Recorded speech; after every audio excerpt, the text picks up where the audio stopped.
구강 내 종양은 일반적으로 다양하게 나타나고 있습니다. 종양은 보통 이제 악성 종양과 양성 종양으로 나뉘는데, 양성 종양은 일반적으로 제거해버리면은 더 이상 문제가 되지 않는 그런 간단한 종양들을 말하고요. 그리고 보통 우리가 암에 걸렸다고 이야기했을 때는 얘는 악성 종양을 말하는데, 이 악성 종양도 사실은 구강 내 종양이 여러 가지 종류가 있습니다. 이 악성 종양은 이제 일반적으로 우리가 관찰을 했을 때 구강 점막이라고 하는 이제 여러 가지 뺨이라든지 혀밑, 그다음에 혀, 그다음에 잇몸 이런 데 다양한 형태로 나타나게 되는데, 종양이 나타났을 때 특징적인 것들이 좀 있습니다.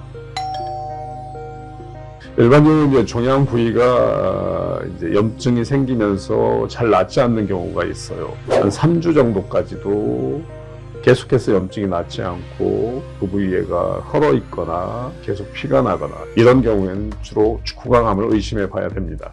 이제 구강암이 발견됐을 때는 초기인 경우는 사실 간단한 수술이라든지 암 치료를 통해서 쉽게 치료할 수가 있지만은, 예를 들어서 임파절로 전이가 된다든지 다른 부위로 전이가 됐을 때는 문제가 커질 수가 있습니다. 턱뼈를 제거해야 된다든지 얼굴 전체를 일부를 도려내야 된다든지, 이런 또 혀를 또 제거해야 되는 경우도 있습니다.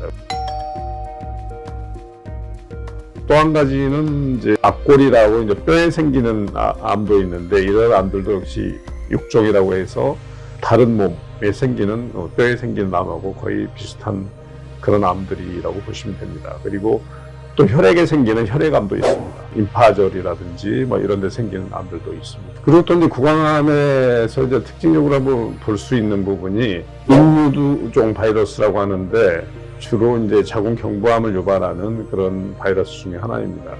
그래서 인유두종 바이러스에 의해서 생기는 암도 있습니다. 그래서 이런 암들도 어찌 보면 좀 약간 특징적인 암이라고 할 수도 있습니다.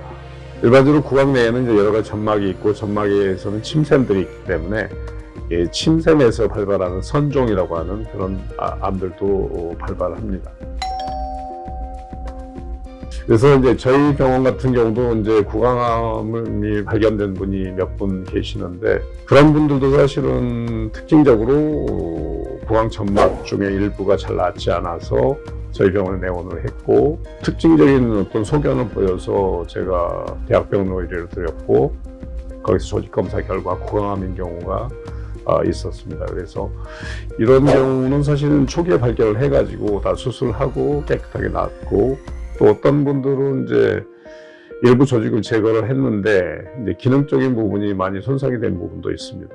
예를 들어서 치아 몇 개가 포함돼서 치아하고 치조골 일부를 같이 제거를 한 경우, 이런 경우는 치아를 상실하기 때문에 씹는 기능이 이제 같이 손상이 되죠. 이런 경우에는 사실 이제 저희 병원에서 다시 임플란트를 해서 다시 회복을 해서 잘 쓰시는 분들이 있습니다. 일단 구강암을 막는 습관을 들이는 게 되게 중요합니다.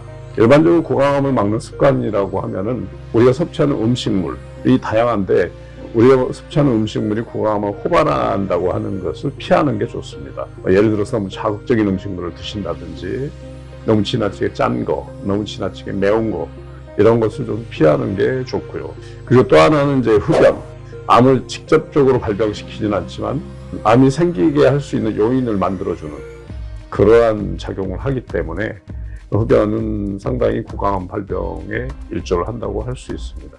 그리고 지나친 음주도 마찬가지입니다. 이런 부분에 대해서 우리가 좀 주의를 하고, 피해야 할 음식, 그 다음에 흡연, 음주, 이런 습관들을 조금 피하신다면 구강암을 발생시킬 수 있는 여러 가지 요인들을 피할 수 있는 하나의 방법이 될 수 있다고 봅니다.